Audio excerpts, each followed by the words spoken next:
जय हिंद साथियों। सामान्य हिंदी से एक और उपयोगी मूक टेस्ट नंबर दोस्तों 15 है।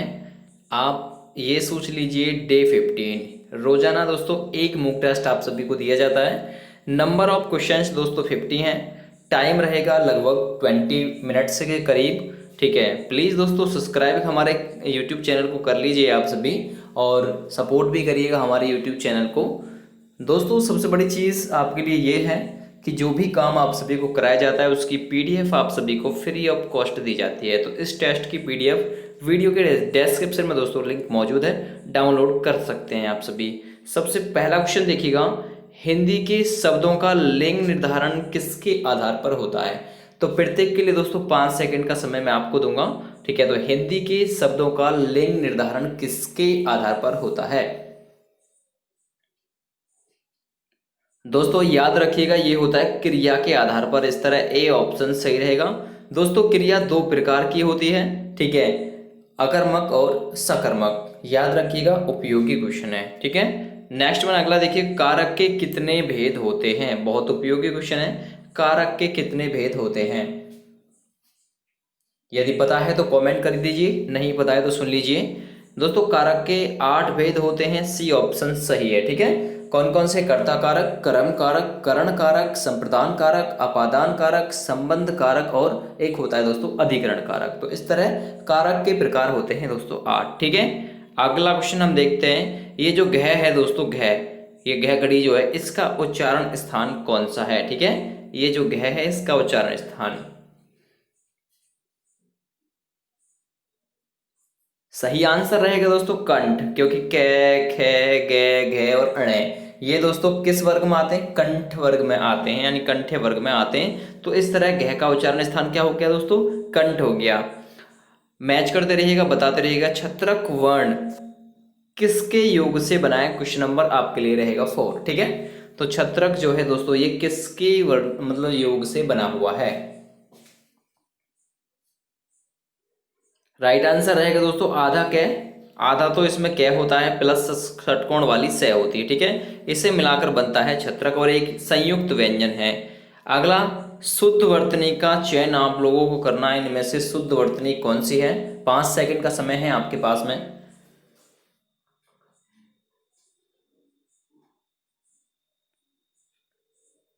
सही आंसर रहेगा दोस्तों अस्पृश्यता। दोस्तों डी ऑप्शन में बिल्कुल सही लिखी हुई है। ये UP police, UPSI, jail warden, इन सभी के लिए दोस्तों काफी खास वीडियो है।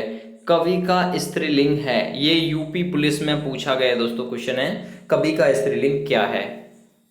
देखिए कवि का बहुवचन क्या हो जाएगा दोस्तों, आप लोग ये भी बताइएगा। चलिए राइट आंसर है कवियत्री, सी ऑप्शन बिल्कुल सही है यदि आपने इसमें जवाब दिया है तो। नेक्स्ट वन, तरणी का पर्यायवाची शब्द है। दोस्तों जो तरणी है ये किसका पर्यायवाची शब्द है।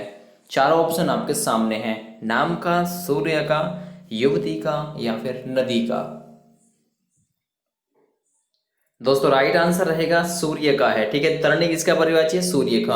अब और सुन लीजिए, सूर्य के कौन कौन से पर्यायवाची शब्द होते हैं। आदित्य, दिवाकर, भास्कर, प्रभाकर, भानु, मार्तंड और दिनकर। ठीक है, याद रखिएगा। अगला क्वेश्चन, मेन का पर्यायवाची शब्द है। ठीक है, मेन का पर्यायवाची शब्द क्या है, या फिर मेन किसका पर्यायवाची शब्द है। ऐसे भी आप दोस्तों जान सकते हैं इस क्वेश्चन को। राइट आंसर रहेगा मत्स्य, यानी कि ए ऑप्शन में जवाब दिया है तो बिल्कुल सही आंसर है। अगला क्वेश्चन कर लेते हैं, दिए हुए शब्दों में भिन्न अर्थ वाला शब्द। ठीक है, दिए हुए शब्दों में भिन्न अर्थ वाला शब्द कौन सा है। क्वेश्चन नंबर 9, आत्मजा, नंदिनी और कन्या दोस्तों ये किसके होते हैं, ये पुत्री के होते हैं। ठीक है, याद रखिएगा। और ये जो भारिया होता है दोस्तों ये कहते हैं हम पत्नी को। तो इस तरह राइट आंसर रहेगा बी ऑप्शन। नेक्स्ट वन, अनुपम का पर्यायवाची शब्द है। ठीक है, अनुपम का पर्यायवाची शब्द इनमें से कौन सा है। अनुपम, अनोखा, ठीक है, ये होते हैं दोस्तों अपूर्व, अद्भुत, अनूठा, ठीक है, अतुल, अद्वितीय, और एक और होता है वो होता है दोस्तों अनन्य।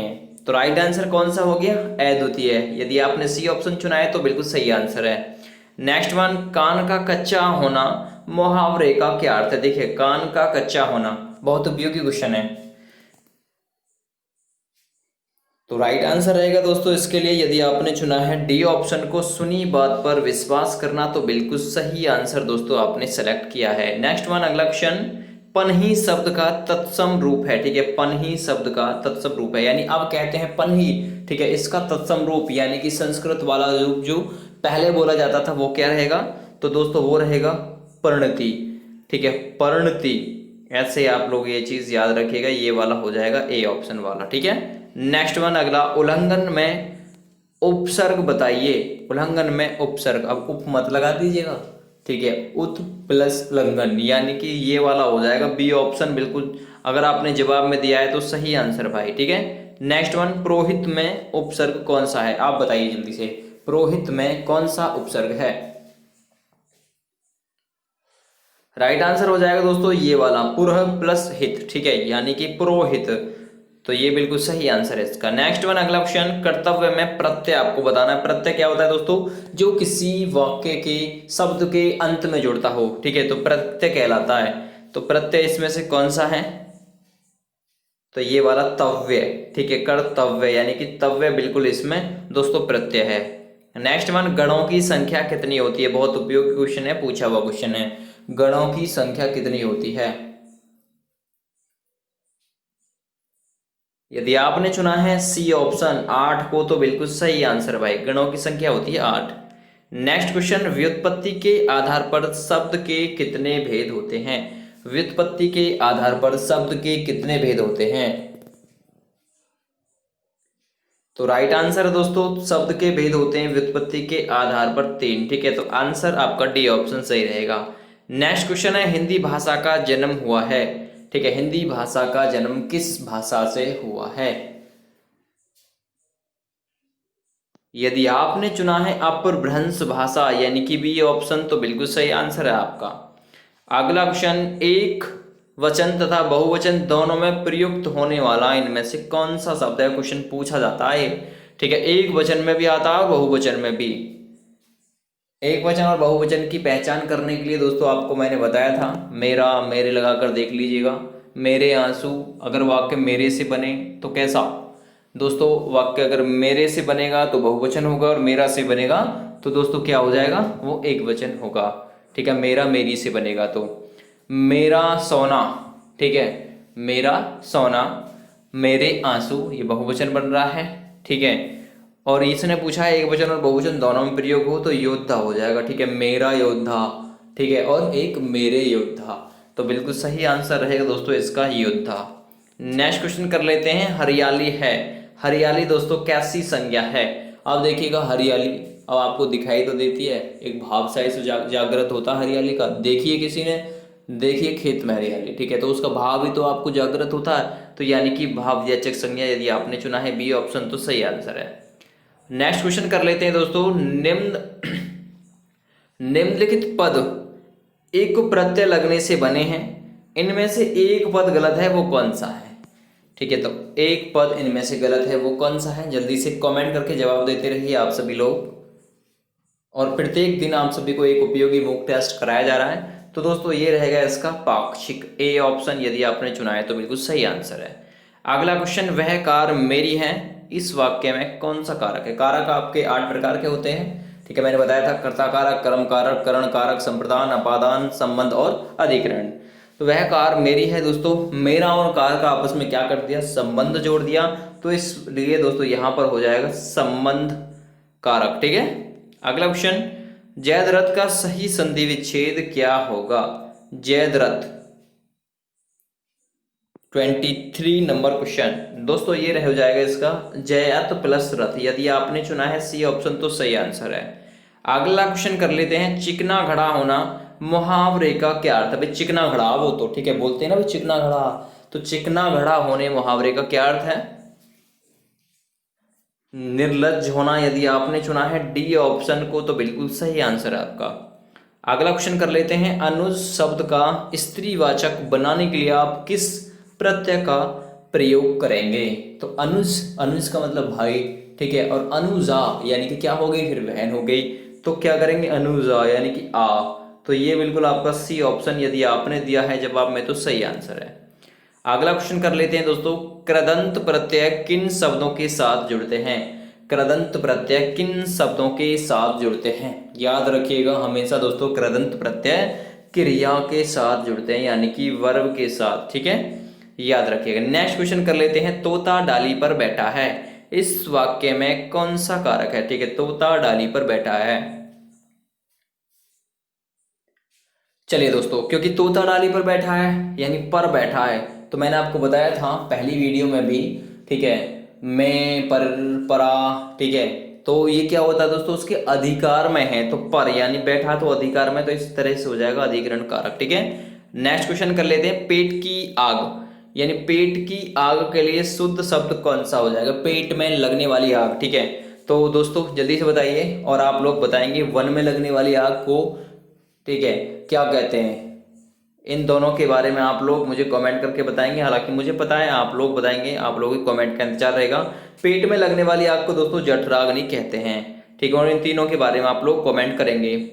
जिसे बुलाया ना गया हो उसके लिए एक शब्द क्या होगा? ठीक है, जिसे बुलाया ही ना गया हो उसके लिए एक शब्द क्या बोलेंगे? याद रखिएगा दोस्तों, उसके लिए बोलेंगे अनाहूत। यदि आपने चुना है सी ऑप्शन तो सही आंसर है। नेक्स्ट क्वेश्चन कर लेते हैं, कपटी मित्र के लिए एक सही मुहावरा क्या होगा? कपटी मित्र, ठीक है, बहुत ही उपयोगी क्वेश्चन है। कपटी मित्र के लिए एक सही मुहावरा क्या होगा? यदि आपने चुना है आस्तीन का सांप तो बिल्कुल सही आंसर हो जाएगा आपका। नेक्स्ट क्वेश्चन कर लेते हैं, इंद्रियों को जीतने वाले के लिए एक शब्द कौन सा है? जिसने इंद्रियों पर विजय प्राप्त कर ली हो उसे क्या कहेंगे दोस्तों? चलिए, राइट आंसर हो जाएगा दोस्तों, उसे कहेंगे जीतेंद्रिय। चुना है तो बिल्कुल सही आंसर है आपका, ए ऑप्शन। अगला, पवन का सही संधि विच्छेद क्या है? पवन का सही संधि विच्छेद क्या है? रोजाना एक उपयोगी मूक टेस्ट आप सभी को कराऊंगा जिससे आपकी प्रैक्टिस अच्छी हो जाए। यदि आपने इससे पिछले टेस्ट नहीं देखे तो जरूर देखें दोस्तों हमारे यूट्यूब चैनल पर जाकर। तो पवन का सही संधि विच्छेद हो जाएगा दोस्तों पो प्लस सन। यदि आपने चुना है बी ऑप्शन तो बिल्कुल सही आंसर दोस्तों आपका हो जाएगा। नेक्स्ट क्वेश्चन कर लेते हैं दोस्तों, पुनर्जन्म का सही संधि विच्छेद हो जाएगा। पुनर्जन्म यानी कि नया जीवन, दोबारा से जन्म मिलना, ठीक है दोस्तों। यदि आपने चुना है बी ऑप्शन पुनः प्लस जन्म तो बिल्कुल आपका दोस्तों सही आंसर है, ठीक है। नेक्स्ट क्वेश्चन कर लेते हैं अब, इत्यादि शब्द में कौन सी संधि है दोस्तों? इत्यादि शब्द में आप लोगों को पता होगा, जब ये रे ले के साथ में आधा अक्षर आता है, ये रे लेवे के साथ में दोस्तों, उसमें कौन सी हो जाती है? यण संधि। और पूरा अक्षर होता है तो दोस्तों कौन सी हो जाती है? वहां पर हो जाती है अयादि संधि। नेक्स्ट क्वेश्चन कर लेते हैं, नाक रगड़ना का क्या अर्थ है? ठीक है, नाक रगड़ना यानी कि किसी के सामने आपने नाक रगड़ी, भगवान ना करे भाई आपको ऐसा करना पड़े, लेकिन नाक रगड़ना का क्या अर्थ होता है? दीनता पूर्वक प्रार्थना करना। सी ऑप्शन बिल्कुल सही आंसर इसका हो जाएगा।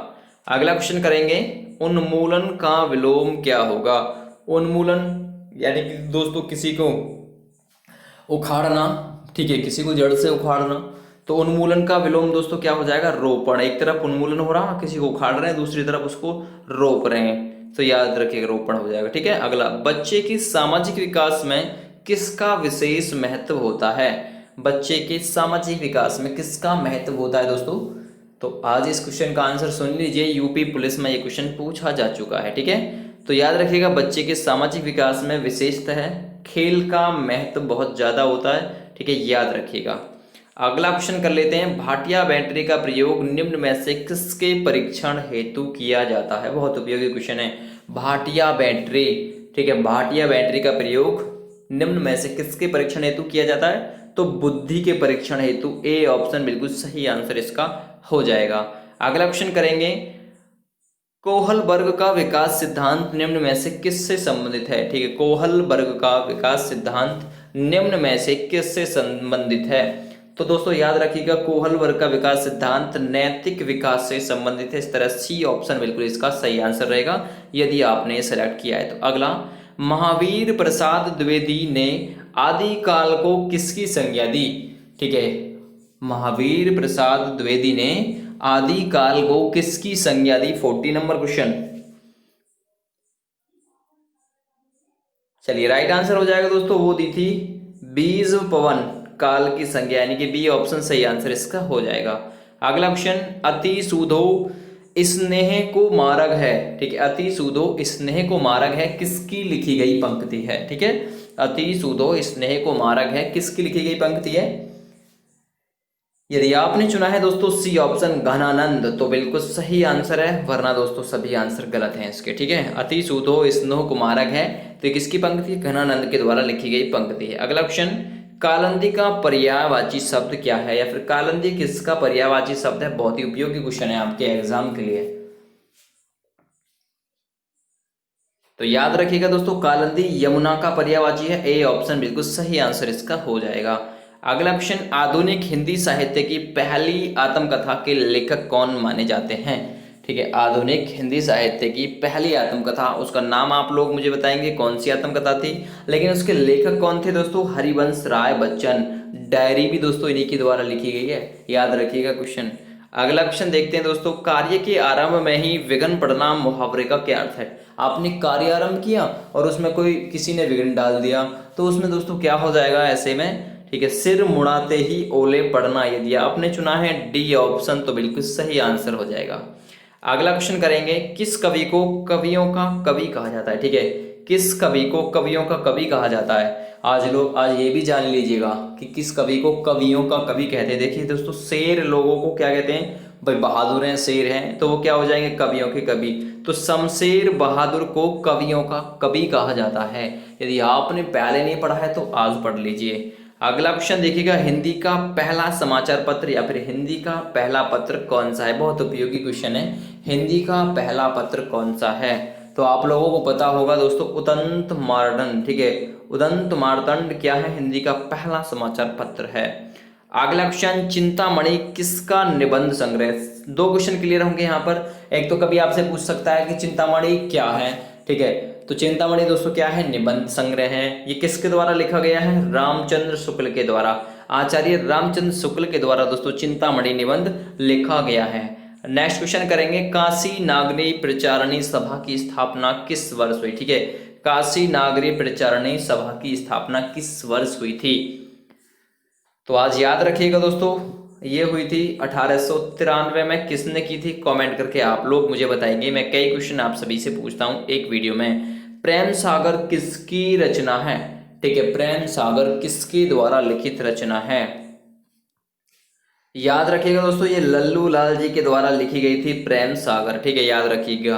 और लास्ट क्वेश्चन बताइएगा, व्युत्पत्ति के आधार पर संज्ञा के कितने भेद होते हैं। आप लोग मुझे कमेंट करके बताएंगे ये चीज। दोस्तों आप अपनी आंसर की देख लीजिए, नीचे आपको आंसर की दे रखी है। ठीक है, आंसर की आपकी है और हैंड राइटिंग में लिखी हुई आंसर की आप सभी को देता हूं। और मैं चाहूँ तो दोस्तों क्वेश्चन के नीचे भी आपको आंसर दे सकता हूं, लेकिन इसलिए नहीं देता क्योंकि क्वेश्चन के नीचे अगर आंसर दिया तो आप लोग फिर चीटिंग करेंगे। इस वजह से आप लोग पहले इस पूरे टेस्ट को करिए, फिर आंसर की के जरिए दोस्तों अपने आंसर्स मैच करिए। दोस्तों आज की वीडियो आपको कैसी लगी मुझे कमेंट करके जरूर बताएं। फिलहाल thank you and bye bye. और आप सभी से दोस्तों अनुरोध है, कम से कम 2 लोगों के पास जो भी लोग देखे शेयर जरूर करें। Thanks for your support, have a great day.